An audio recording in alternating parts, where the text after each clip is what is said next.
ప్రత్యేక రాష్ట్రంగా ఏర్పడినా సరే తెలంగాణ పేరు చెప్పినా, ఉద్యమం మాట ఎత్తినా, పోరాటాన్ని గుర్తు చేసినా ఇక్కడి జనాల్లో ఓ భావోద్వేగం కనిపిస్తుంది.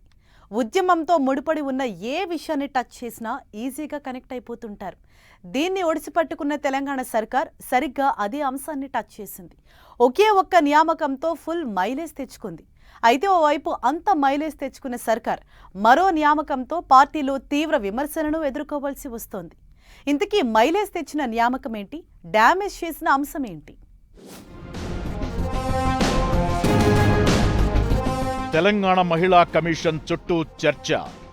అటు మైలేజీ, ఇటు డ్యామేజీ అనేలా డిస్కషన్. ఉద్యమకారురాలి నియామకంతో మైలేజ్, చైర్మన్ నియామకంపై తీవ్ర అసంతృప్తి. అసలేం జరిగింది? వివాదానికి కారణమేంటి? నియామకం వెనుక సర్కార్ ఎఫర్ట్స్ ఏంటి? తెలంగాణలో కాంగ్రెస్ సర్కార్ కొలువుదీరి దాదాపు 2.5 ఏళ్లు పూర్తవుతోంది. ఈ కాలంలో తాము చేసిన పనులు ఇవే, తీసుకొచ్చిన పథకాలివే అంటూ ప్రభుత్వ పార్టీ పెద్దలు ప్రచారం చేసుకుంటున్నారు. అయితే వీటి మీద జనాల్లో ఎంత చర్చ జరిగింది, ఇవి జనాల్లోకి ఎంత వెళ్లాయనేది ఎలా ఉన్నా, ఇప్పుడు చేపట్టిన ఒకే ఒక్క నియామకం రేవంత్ ప్రభుత్వానికి పెద్ద ప్లస్ పాయింట్ గా మారిందనే టాక్ నడుస్తోంది. సభ్యులలో తెలంగాణ మలిదశ ఉద్యమ తొలి అమరుడు శ్రీకాంతాచారి తల్లి శంకరమ్మను మహిళా కమిషన్ సభ్యురాలిగా నియమించడం ఇప్పుడు హాట్ టాపిక్ గా మారింది. తెలంగాణ చరిత్రలో పేరు లిఖించుకున్న చాకలి ఐలమ్మ మనవరాలు శ్వేతకు కూడా మరో సభ్యురాలిగా చోటు కల్పించింది రేవంత్ సర్కార్. మిగిలిన 4 సభ్యులలో కూడా సోషల్ ఈక్వేషన్స్ ను పాటించడంతో ప్రభుత్వానికి మంచి మైలేజీ వచ్చిందన్న టాక్ నడుస్తోంది. మరోవైపు చైర్పర్సన్ నియామకంపై మాత్రం మహిళా కాంగ్రెస్ నేతల్లో తీవ్ర అసంతృప్తి వ్యక్తమవుతోంది.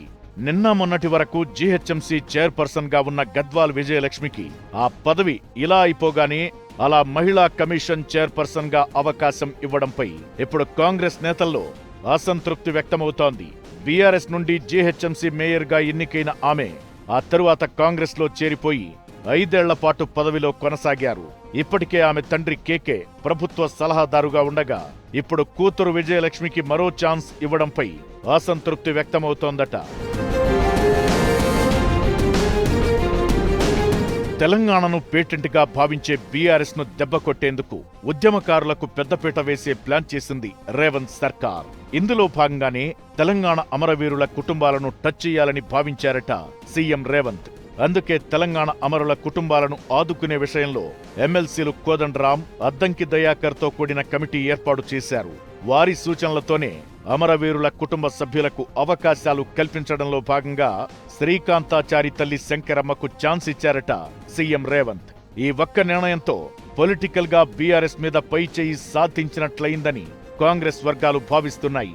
ఈ నియామకం ద్వారా తెలంగాణ సెంటిమెంట్ ను తమ ఖాతాలో వేసుకోగలిగామని సర్కార్ భావిస్తోందనే టాక్ నడుస్తోంది. మహిళా కమిషన్లో శ్రీకాంతాచారి తల్లి మాత్రమే కాదు, మిగతా సభ్యుల అంశం కూడా రేవంత్ సర్కార్కు ఫుల్ పాజిటివ్ వైబ్స్ తెచ్చిపెట్టింది. మహిళా కమిషన్ సభ్యుల్లో పూర్తి సోషల్ ఈక్వేషన్స్ ను పాటిస్తూ అన్ని వర్గాలకు అవకాశం కల్పించారు. కమిషన్ మెంబర్ గా చాకలి ఐలమ్మ మనవరాలు శ్వేతకు ఛాన్స్ ఇచ్చారు.